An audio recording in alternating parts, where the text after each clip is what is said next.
ಮಾಯಾವತಿ ವೇಷ, ಏನೋ ಒಂದಷ್ಟು ಬಟ್ಟೆ ಗಿಟ್ಟೆ ಇಟ್ಟರು, ತುಂಬ ಸುಸ್ತಾದವಳ ಥರ ನಾಟಕ ಮಾಡಿಕೊಂಡು ಎಲ್ಲ ಆಚಾರ ಕೂತಿದ್ರೆ ಅವ್ರ ಮುಂದೆ ಬಂದು ನಿಂತಲು. ಜೊತೆಗೆ ಒಂದಿಬ್ಬರು 3 ಜನ ಹುಡುಗರುಗಳು ಬೇರೆ. ಅವರೆಲ್ಲ ನಾಟಕದ ನಮಸ್ಕಾರ ಮಾಡಿದ್ರಂತೆ. ಯದ್ಯಪಿ ಬ್ರಹ್ಮಣ್ಯ ಅಂತ ಹಿಂದೆನೇ ಬ್ರಾಹ್ಮಣರಲ್ಲಿ ಬಹಳ ಗೌರವ ಉಳ್ಳವರು. ಅವರಪ್ಪ ಟ್ರೈನಪ್ ಮಾಡಿದ್ರು. ಎಷ್ಟೇ ಟ್ರೈನಪ್ ಮಾಡಿದ್ರು ಹಣೆ ಬರ ಕೆಟ್ಟರೆ ಹೇಗಾಗತ್ತೆ ಅನ್ಲಿಕ್ಕೆ ಇದೊಂದು ಕಥೆ. ಎಂದು ಬ್ರಾಹ್ಮಣರ ವಿರುದ್ಧ ಹೋಗದೇ ಇರುವ ಯದುಕುಮಾರರು ಇವತ್ತು ಅವ್ರಿಗೊಂದು ದುರ್ಬುದ್ಧಿ ದೇವರು ಕೊಟ್ಟ. ಏನು ಕೊಟ್ಟ ಅಂದರೆ, ಈ ಆಚಾರನೆಲ್ಲ ಒಮ್ಮೆ ಯಾಕೆ ಟೆಸ್ಟ್ ಮಾಡಬಾರ್ದು ಅಂತ. ಅದಕ್ಕೆ ಟೆಸ್ಟ್ ಮಾಡಲಿಕ್ಕೆ ಪ್ರೋಗ್ರಾಮ್ ಇಟ್ಕೊಳ್ಬೇಡಿ. ಕೆಲವರು ಜೀವನದಲ್ಲಿ ಸುಮ್ಮನೆ ಟೆಸ್ಟ್ ಮಾಡ್ತಿರ್ತಾರೆ. ಬೀದಿಲಿ ಯಾರಾದರೂ ಆಚಾರ ಸಿಕ್ಕರೆ ಕೆಲವರು ಮಾತಾಡಿಸ್ತಾ, ನಾನು ಯಾರು ಗೊತ್ತಾಯ್ತಾ ಅಂತಾರೆ. ಯಾಕೆ ಗೊತ್ತಾಗ್ಬೇಕ್ರಿ, ನೀವೇ ಹೇಳ್ಬಿಡ್ಬಾರ್ದ ಅಂದರೆ ಆಚಾರನೇನೋ ಟೆಸ್ಟ್ ಮಾಡೋದು. ಏನೋ 2 ವರ್ಷಕ್ಕೆ ಒಂದ್ಸತಿ ಪುಣ್ಯಾವಾಚನೆ ಮಾಡಿಸಿರ್ತಾರೆ, ಅದನ್ನು ನೆನಪಿಟ್ಕೊಂಡ್ರು. ನಾವು ದೇವ್ರನ್ನೇ ನೆನಪಿಟ್ಕೊಳ್ಳಲ್ಲ. ಇವ್ರು ಕೊಟ್ಟು 50-100ಕ್ಕೂ ಆಚಾರ ಮರ್ತೇ ಹೋಯ್ತಾ ಅಂತಾರೆ. ಅದೆಲ್ಲ ಟೆಸ್ಟ್ ಮಾಡಿದ್ರಿ ಬಿದ್ರಿ ಕೆಳಗೆ ಅಂತ. ಯಾವಾಗಲೂ ನಿಮ್ಗೆ ಯಾರು ಆಚಾರ ಹಳೆ ಪರಿಚಯದವ್ರು ಕಂಡರೆ ಹೋಗಿ ನಮಸ್ಕಾರ ಮಾಡಿ, ನಾನು ಈ ಥರ, ನನ್ನ ಹೆಸರಿದು, ನಾನು ಇಲ್ಲಿರೋದು, ತಾವೊಂದು ಸತಿ ನಮ್ಮ ಮನೆಗೆ ದಯಮಾಡಿಸಿದ್ರಿ. ಹೀಗೆ ನಾವೇ ಏನು ಗಂಟು ಹೋಗ್ಬಿಡುತ್ತದೋ ಅವ್ರನ್ನೇನೋ ಟೆಸ್ಟ್ ಮಾಡೋದು. ಯಾರು ಗೊತ್ತಾ, ನಮಗೆಲ್ಲ ಹಿಂಗೆ ವ್ಯವಸ್ಥೆ. ಎಲ್ಲೋ ಅರ್ಜೆಂಟ್ ಹೊರಟಿರ್ಬೇಕು, ಯಾರು ದಾರಿದ ಸಿಗಬೇಕು, ಆಚಾರ್ಯ ಯಾರು ಹೇಳಿ ಗೊತ್ತಾಯ್ತಾ ಅಂತಾರೆ. ಹ್ಞೂ ಅಂದರೆ ಒಂದು ಪ್ರಾಬ್ಲಮ್, ಹ್ಞೂ ಅಂದರೆ ಒಂದು ಪ್ರಾಬ್ಲಮ್. ನಾವು ಹೊರಟಿರೋದು ಅರ್ಜೆಂಟ್, 7 ಗಂಟೆ ಪ್ರವಚನ, 6:55ಕ್ಕೆ ಮನೆ ಬಿಟ್ಟಿರ್ತೀವಿ. ಹೋಗೋ ದಾರಿಲಿ ಯಾರೋ ಕೇಳ್ತಿರ್ತಾರೆ. ಅದಕ್ಕೆ ತಪ್ಪಿಸ್ಕೊಂಡ್ರೆ ಸಾಕು. ಗೊತ್ತಾಗಿರಂತೆ ಅಂದರೆ ತುಂಬ ಗೊತ್ತಿದೆ, ಗೊತ್ತಾಯ್ತಲ್ಲ ಅಂತ ಅವ್ರು ಬಿಡಲ್ಲ. ಮತ್ತೆ ಯಾರು ಹೇಳಿ ಅಂತ ಶುರು ಮಾಡ್ತಾರೆ. ಬಂತ ಪ್ರಾಬ್ಲಮ್, ಏನೋ ಬಿಡ್ತಾರೇನೋ ಅಂತ ಗೊತ್ತು ಅಂದರೆ ಬಿಡಲ್ಲ. ಹೋಗಲಿ, ಇದ್ದಾಗ ಹೇಳ್ಬಿಡೋಣ ಅಂಥೇಳಿ ನೀವು ಗೊತ್ತಾಗಲಿಲ್ಲ ಅಂದ್ಬಿಟ್ರೆ ನೋಡಿ, ನಮ್ಮನ್ನೇ ಮರ್ತು ಬಿಡ್ತೀರಿ ಅಂತ ಶುರು. ಯಾವುದೋ ಹೊಳೆಗೆಲ್ಲ ತೆಕ್ಕೊಂಡು ನಮ್ಗೆ ಗೊತ್ತಾಗ್ತಾ ಇರುತ್ತೆ. ನಾವು ಜೀವನದಲ್ಲಿ ಭಾಳ ಮಿಶ್ರ ಕ್ಲೀನ್ ಏನು ತಪ್ಪು ಮಾಡಿಲ್ಲ ಅಂತ ಅಂದ್ಕೊಳ್ತೀವಿ. ಈ ರೀತಿ ತಪ್ಪುಗಳನ್ನು ಮಾಡಬಾರ್ದು. ಬ್ರಾಹ್ಮಣರನ್ನು ಪರೀಕ್ಷೆ ಮಾಡಲಿಕ್ಕೆ ಹೋಗಬಾರ್ದು ಅನ್ನೋದು ಈ ಕಥೆಗಳಿವೆಲ್ಲ.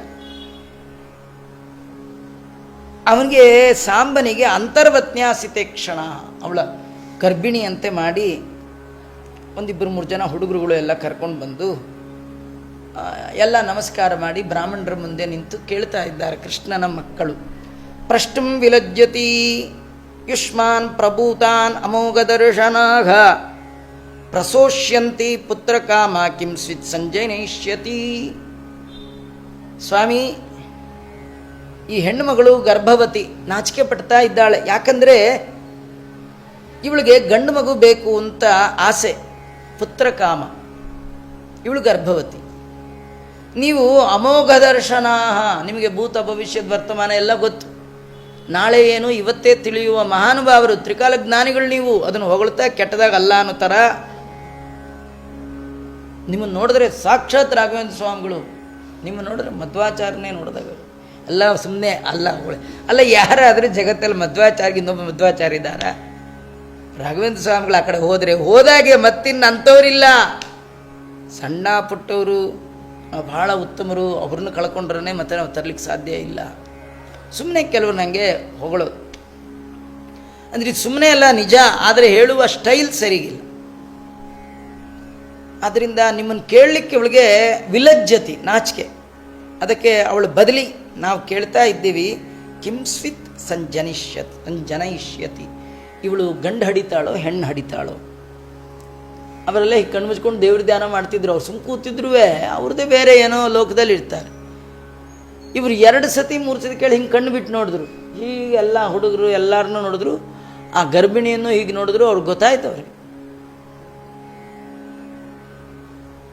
ಈ ಫೇಸ್ ರೀಡಿಂಗು ಇವೆಲ್ಲ ಮಾಡ್ತಾರೆ. ಫೇಸ್ ಏನು ಸುಮ್ಮನೆ ನೋಡಿದ್ರೆ ಜನ್ಮ ಅಂತ ಹೇಳಿಬಿಡ್ತಾರೆ ಅಂಥವ್ರು. ಅವರಂದರು, ಎಂಥ ಮೂರ್ಖರಿದ್ದೀರಿ, ಕೃಷ್ಣ ನಮ್ಮಪ್ಪ ಅಂತ ಇಟ್ಟು ಜಂಬನ ನಿಮಗೆ ಅಂತಂದರು. ಏವಂ ಪ್ರಲಬ್ಧ ಮುನಯೋಸ್ತಾನೂಚು ಕುಪಿತಾಂದ್ರಪ. ಹೇ ಪರೀಕ್ಷಿತ, ಬ್ರಾಹ್ಮಣರಿಗೆ ಸಿಟ್ಟು ಬಂತು. ಅವರಂದರು, ಜನಿಷ್ಯತಿವೋ ಮಂದ ಮುಸಲಂ ಕುಲನಾಶನಂ. ಇವಳು ಹಡಿತಾಳೆ, ಹಡಿಯೋದಂತೂ ಖಂಡಿತ. ಯಾವುದು ಹಡಿತಾಳೆ? ಖಂಡಿತ ಹಡಿತಾಳೆ ಇವಳು. ಆದರೆ ಗಂಡು ಹಡಿಯಲ್ಲ, ಹೆಣ್ಣು ಹಡಿಯಲ್ಲ. ನಿಮ್ಮ ವಂಶವನ್ನೇ ನಾಶ ಮಾಡುವಂಥ ಒನಕೇನು ಹಡಿತಾಳೆ ಅಂದ್ಬಿಟ್ಟು ಇವರಿಗೆಲ್ಲ ಆಶ್ಚರ್ಯ. ಈ ಕಥೆ ಏನಂದರೆ, ಇವರು ಕೃಷ್ಣನ ಮಕ್ಕಳು ಅಂದರೆ ಎಲ್ಲ ದೇವತೆಗಳೇ. ದೇವತೆಗಳು ಸಾಮಾನ್ಯವಾಗಿ ಒಂದು ನಿಯಮ, ತಪ್ಪು ಮಾಡೋಲ್ಲ. ದೇವತೆಗಳು ಎಂದೂ ಅಕಾರ್ಯ ಮಾಡರು. ಮಾಡಿದರೆ ಪ್ರಾರಬ್ಧ ಎನ್ನಲಿ ಬೇಕು. ಪ್ರಾರಬ್ಧ ಅಂದರೆ ಭಗವಂತನ ಇಚ್ಛೆಗೆ ಅನುಗುಣವಾಗಿ ಕರ್ಮ ಮಾಡ್ತಾರಷ್ಟೆ, ಮಾಡಬೇಕು ಅಂತ ಮಾಡೋಲ್ಲ. ಇಲ್ಲಿ ಈ ಕಥೆ ಒಳಗೆ ನಾವು ತಿಳಿಬೇಕಾದ್ದೇನೆಂದರೆ, ಮುನಿಗಳ ಅವಮಾನ ಮಾಡುವಂಥದ್ದು ದೇವಾಂಶ ಸಂಭೂತರಾದಂಥ ಯಾದವರಿಗೆ ಸಹಜವಾದ ಬುದ್ಧಿ ಅಲ್ಲ, ಸ್ವಾಭಾವಿಕವಾಗಿ ಇದ್ದ ಬುದ್ಧಿ ಅಲ್ಲ. ಅದು ಭಗವಂತನ ಮೋಹಕ್ಕೆ ಒಳಗಾಗಿ ಆ ಕೆಲಸ ಮಾಡಿದ್ದಾರೆ. ಮೋಹ ಅಂದರೆ ಇಲ್ಲಿ ಇಚ್ಛೆ, ದೇವರ ಪ್ರೇರಣೆ, ಅನಲಾಕ್ಷ ನಿನ್ನ ಪ್ರೇರಣೆ. ಇವರೆಲ್ಲ ಹಾಗೆ ಮಾಡಿದ್ದಾರೆ ಅಂತ ತಿಳ್ಕೊಳ್ಬೇಕೇ ವಿನಃ ಈಗ ನಾವೆಲ್ಲ ಮಾಡುವ ಹಾಗೆ ಅವರು ಮಾಡಿದ್ರು ನಾವು ಅವರು ಒಂದೇ ಅಂತ ಎಂದೆಂದೂ ತಿಳಿಬಾರ್ದು. ತತ್ಸೃತ್ವಾ ತೇತ್ರಂತ ವಿಂಚ್ಯ ಸಹಸೋದರಂ ಸಾಂಬಸ್ಯ ದರ್ಶತ್ತಸ್ಮಿನ್ ಮುಸಲಂ ಖಲ್ವಮಸ್ಮಯಂ. ಅವ್ರಿಗೆ ಭಯ ಆಯಿತು, ಎಲ್ಲ ಓಡೋಗ್ಬಿಟ್ಟು ಎಲ್ಲ ಗುಂಪು ಸೇರಿ ಮರೆಯಲ್ಲಿ ಅವಳಿಗೆ ಹಾಕಿದ ಡ್ರೆಸ್ ಎಲ್ಲ ತೆಗೆದ್ರು. ನೋಡ್ತಾ ಇದ್ದಾರೆ, ದದರ್ಶುಹು ತಸ್ಮಿನ್ ಮುಸಲಂ. ಆ ಬಟ್ಟೆ ಗಂಟಿಟ್ಟಿದ್ರಲ್ಲ ತೆಗೆದು ನೋಡಿ, ದೊಡ್ಡದೊಂದು ಒನಕೆ ಬಂದೇ ಬಿಟ್ಟು. 6 ತಿಂಗಳಿಲ್ಲ, 3 ತಿಂಗಳಿಲ್ಲ, 15 ದಿನ ಇಲ್ಲ, ಒಂದು ಕ್ಷಣ. ಅಜಾಯಮಾನೋ ಬಹುದಾ ವಿಜಾಯತೆ. ಬ್ರಾಹ್ಮಣರ ಸಂಕಲ್ಪ ಸಾಕು, ಆಗಲಾರದ್ದೆಲ್ಲ ಆಗುವ. ಎಲ್ಲರೂ ಒನಕೆ ಗಿನ್ಕೆ ಹಡಿಯೋದು ನೋಡಿದ್ದೀರಿ, ಒನಕೆ ಒಳಗೆ ಕೂತೇ ಬಿಟ್ಟಿತ್ತು. ಎಲ್ಲ ಆಶ್ಚರ್ಯ ಆಗ್ತಾ ಇದೆ. ಅಂದ್ರೆ ಇದೇನಂದ್ರೆ ತ್ರಿಸರ್ಗ, ಅಂದರೆ ಒಳಗಿಟ್ಟಿದ್ದ ಬಟ್ಟೆಯೇ ಒನಕೆಯಾಗಿ ಕನ್ವರ್ಟ್ ಆಯ್ತಂತೆ. ಅದು ಹೇಗೆ ಮಾಡೋದು ಅದು ಋಷಿಗಳಿಗೆ ಮಾತ್ರ ಗೊತ್ತದು, ನಮಗೆಲ್ಲ ಗೊತ್ತಿಲ್ಲ. ಅವರು ಮನಸ್ಸಿನಲ್ಲಿ ಅಂದುಕೊಂಡ್ರೆ ದೇವರು ಮಾಡ್ತಾನಂತೆ, ಅದು ಹೇಗೆ ಮಾಡ್ತಾನೋದು ಅವನಿಗೆ ಗೊತ್ತು. ಇವೆಲ್ಲ ಒಂದು ಕತೆ ನಿಮಗೆ ಕೇಳಿರುವಂಥದ್ದು.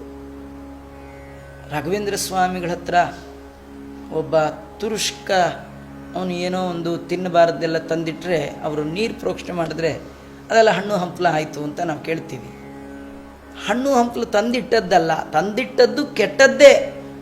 ಆದರೆ ರಾಯರ ಇಚ್ಛೆಗೆ ಬಂತು, ಅವ್ರು ನೀರು ಪ್ರೋಕ್ಷಣೆ ಮಾಡಿ ಭಗವಂತನಲ್ಲಿ ಪ್ರಾರ್ಥನೆ ಮಾಡಿದ್ರು. ದೊಡ್ಡವ್ರು ಏನು ಹೇಳಿದ್ರು ಭಗವಂತ ಮಾಡೋ ಕೆಲಸ ಅವನ ಜಗ. ಅವ್ರಿಗೆ ಅದಕ್ಕಿಂತಲೂ ಅವನ ಮೇಲೆ ನಂಬಿಕೆ. ಅವ್ನು ತರೋದೇನಾರು ತರಲಿ, ನಂಗೇನು ಬೇಕೋ ಅದನ್ನು ಅವನು ಕೊಡ್ತಾನೆ, ಈ ನಂಬಿಕೆ. ಆ ನಂಬಿಕೆ ಮೇಲೆ ದೇವ್ರ ಪ್ರಾರ್ಥನೆ ಮಾಡಿದ್ರೆ ಸಾಕು, ಅದು ಎಲ್ಲ ಹಣ್ಣಾಗ್ತದೆ. ಇದು ರಾಘವೇಂದ್ರ ಸ್ವಾಮಿಗಳದೇ ಮಹಿಮೆ. ಹೀಗಾದರೆ ಕೃಷ್ಣನನ್ನು ಕಂಡ ಮಹಾನುಭಾವರು, ವಿಶ್ವಾಮಿತ್ರ, ವಸಿಷ್ಠರೇ ಮೊದಲಾದ ಜ್ಞಾನಿಗಳು, ಬ್ರಹ್ಮ ಋಷಿಗಳು, ಅವ್ರು ಕಣ್ಣು ಮುಚ್ಚಿ ಅಂದ್ಕೊಂಡ್ರು, ವಂಶ ನಾಶ ಮಾಡುವ ಒನಕೆ ಹುಟ್ಲಿ. ಇದು ಇವ್ರ ಸಂಕಲ್ಪ ಮಾತ್ರ ಅಲ್ಲ, ವಂಶ ನಾಶ ಆಗಲಿ ಅನ್ನೋದು ಯಾರ ಸಂಕಲ್ಪ? ಹಾಗಾದ್ರೆ ಇವ್ರ ಸಂಕಲ್ಪ ಹೇಗಿರುತ್ತೆ? ದೇವರ ಸಂಕಲ್ಪಕ್ಕೆ ಸಮಾನವಾದ ಸಂಕಲ್ಪ ಮಾಡುವ ತಾಕತ್ತು ಅವ್ರಿಗಿರುತ್ತೆ. ಹಾಗಾಗಿ ಒಳಗಿಟ್ಟಿದ್ದ ಬಟ್ಟೆ ಗಂಟೆ ಇವರ ಪ್ರಾರ್ಥನೆಗೆ ಹೋಗೊಟ್ಟು ಭಗವಂತ ತನ್ನ ಸಂಕಲ್ಪಕ್ಕೆ ಅನುಸಾರವಾಗಿ ಅದನ್ನೇ ಒನಕೆ ಮಾಡಿಬಿಟ್ಟಿದ್ದಾನೆ.